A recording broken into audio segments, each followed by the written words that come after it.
পৃথিবীর একেবারে গভীরতম গভীরে কি আছে এটা কিন্তু কোরআনে নাই। আছে পৃথিবীর মাঝখানে যে উত্তপ্ত লাভা আর আগুন, এটা আপনারা জানেন? পৃথিবীর উপর দিয়ে আমরা ঠান্ডা পৃথিবীতে ঘুরে বেড়াই, কিন্তু এর ভিতরে কিন্তু আগুন, লাভা। আল্লাহ কোরআনের মধ্যে ফুটন্ত টকবগে সাগরের কসম খেয়েছেন। আল্লাহ বলেছেন ওয়াল বাহরিল মাসজুর।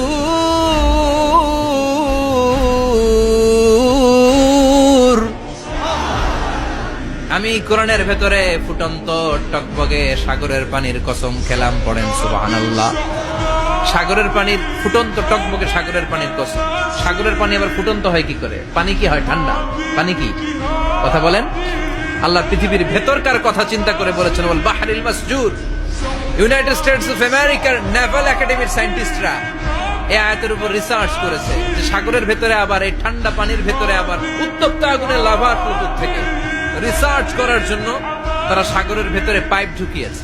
পাইপ ঢুকাতে ঢুকাতে অনেকগুলো লেয়ার তারা পার করেছে। রূপান্তর শিলার স্তর, পাললিক শিলার স্তর, আগ্নেয়গিরির শিলার স্তর, মার্বেল পাথরের অনেকগুলো শিলার স্তর পেরিয়ে যাওয়ার পরে তারা পাইপ ঢুকানোর পরে দেখতে পেয়েছে পাইপগুলো গলে যায়।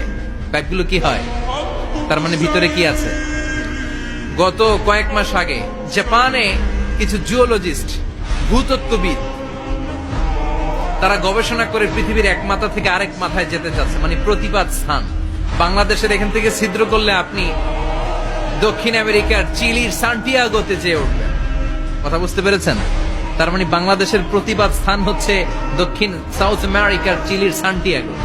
আবার ইন্ডিয়া থেকে ছিদ্র করতে করতে পৃথিবীর আরেক মাথা দিয়ে উঠবেন। সুবহানাল্লাহ বলেন। এটা তারা শুরু করেছে কিন্তু এখনো সফল হয় নাই। ইউএস এর নেভাল একাডেমির সায়েন্টিস্টরা পাইপ ঢুকাতে ঢুকাতে দেখে একটা পর্যায় শেষে পাইপ আর ঢুকানো যায় না। পাইপগুলো পৃথিবীর ভেতরে যেতে যেতে গলে গলে পানি হয়ে যায়। সুবহানাল্লাহ কইবেন না? এই রিসার্চ প্রজেক্টের যিনি চিফ, উনি বললেন bring the water proof pipe from America. America থেকে ওয়াটার প্রুফ পাইপ নিয়ে আস। আমার এমন পাইপ লাগবে গবেষণা করার জন্য যে পাইপ আগুনে জ্বলে না। ওয়াটার প্রুফের মধ্যে আগুন লাগালে আগুন ধরবে? বুলেট প্রুফে বুলেট মারলে বুলেট ঢুকবে? মাননীয় প্রধানমন্ত্রী শেখ হাসিনা যে গাড়িতে করে চড়ে, এটা বুলেট প্রুফ কার? গুলি মারলে ঢুকবে? আবার গুলি মারতে যায় না। 14 গোষ্ঠী উদ্ধার করে ছাড়বে আপনার, খবরদার। তো আমেরিকা থেকে ফায়ার প্রুফের পাইপ নিয়ে আসা হলো।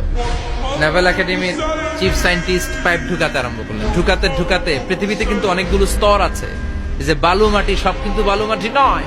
আপনি খুঁড়তে খুঁড়তে পেয়ে যাবেন পাললিক শিলা, এরপরে রূপান্তরিত শিলা, এরপরে মার্বেল পাথরের শিলা, এরপরে শুরু হবে গরম আগ্নেয়গিরির শিলা। ওই শিলার ভেতরে এমন আগুন আল্লাহ রেখেছে, নেভাল একাডেমির সায়েন্টিস্টরা ফায়ার প্রুফের পাইপ ঢুকাতে ঢুকাতে একটা লেভেল যাওয়ার পরে দেখে যে ফায়ার প্রুফের পাইপও গলে গলে মুহূর্তে পানি হয়ে যায়। তার মানে ভেতরে এমন আগুন আল্লাহ রেখেছে, ওই আগুনের তুলনায় পৃথিবীর আগুনের মতো নয়।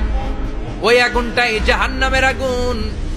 আবার বিজ্ঞানীরা গবেষণা করে ওই আগুনের মধ্যে মানুষের চিৎকার শুনেছে। এজন্য হাদিসে এসেছে আল্লাহর ওলিরা, মুমিন বান্দারা মারা গেলে তাদের রূহগুলো আকাশে চলে যায়, ইল্লিনে চলে যায়। আর কাফের মুশরিক আর নাস্তিক গুলো মারা গেলে তাদের আত্মাগুলো পৃথিবীর মাঝখানে সিজ্জিনে চলে যায়। ওই সিজ্জিনের ভেতরে আগুন আছে না নাই? চিল্লায় বলেন। তার মানে পাতালপুরীর কথাও আছে, সাগরের কথাও আছে, আকাশের কথাও আছে।